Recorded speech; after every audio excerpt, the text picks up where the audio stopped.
semuanya, perkenalkan nama saya Samuel Wisely, NIM C241900074. Teman-teman, pernah penasaran gak sih gimana caranya mengisolasi DNA dari sel yang sangat kecil itu?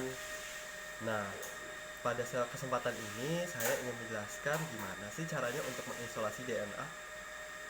Ya, ini adalah penjelasan mengenai bagaimana cara kerja untuk melakukan isolasi DNA versi PPT oleh saya sendiri.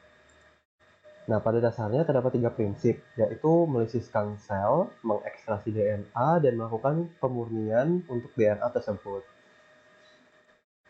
Yang pertama, sampel harus dimasukkan ke dalam mikrotub dulu. Selanjutnya, diteteskan 20 mikroliter GT buffer, lalu tumbuk sampel dengan mikrovessel hingga halus, lalu vortex hingga homogen. Jadi, perlakuan ini akan membantu pelisisan sel. Lalu yang keempat adalah menambahkan 20 mikroliter proteinase K pada sampel. Lalu dikocok juga mikrotub selama 30 detik. Langkah ke-6 adalah menginkubasi sampel pada suhu 60 derajat Celcius selama 30-60 menit sambil dibolak-balik setiap 5 menit sebanyak 30 kali. Jadi sambil diinkubasi setiap 5 menit jangan lupa untuk dibolak-balik ya teman-teman untuk melakukan pengadukan di dalamnya. Yang ketujuh, memasukkan GBT buffer sebanyak 200 mikroliter ke dalam mikrotub. Yang kedelapan adalah memvortex mikrotub selama 5 menit. Setelah divortex, mikrotub yang berisi sampel diinkubasi lagi seperti langkah ke-5. Yang ke-10, kita memulai untuk menginkubasi preheat EB pada suhu 60 derajat Celcius. Preheat EB ini akan dimanfaatkan pada bagian akhir. Langkah ke-11 adalah masukkan ETOH 200 mikroliter ke dalam mikrotub. Yang ke-12 adalah memvortex mikrotub selama 10-30 detik setelah memasukkan ETOH 200 mikroliter.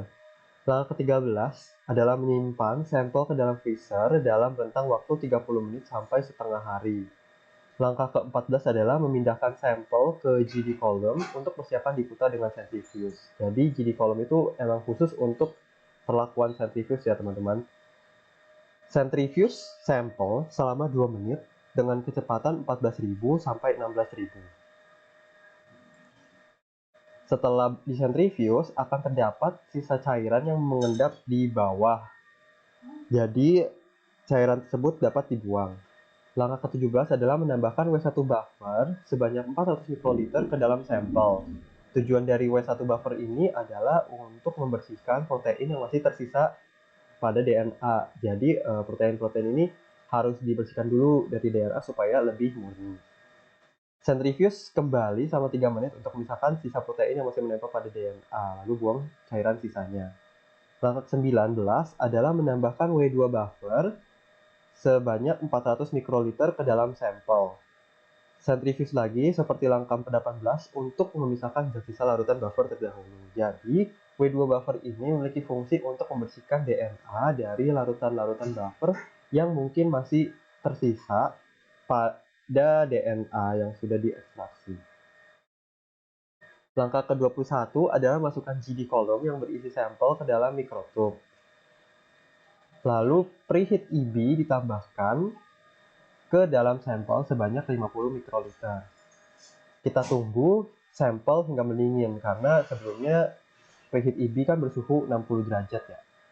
Lalu langkah ke-24 adalah disentrifuge sampai 30 detik. Dan tahap isolasi sudah selesai dan analisis DNA dapat dilakukan di tahap selanjutnya. Itu saja langkah-langkah yang dapat dilakukan untuk melakukan isolasi DNA. Sekian, terima kasih.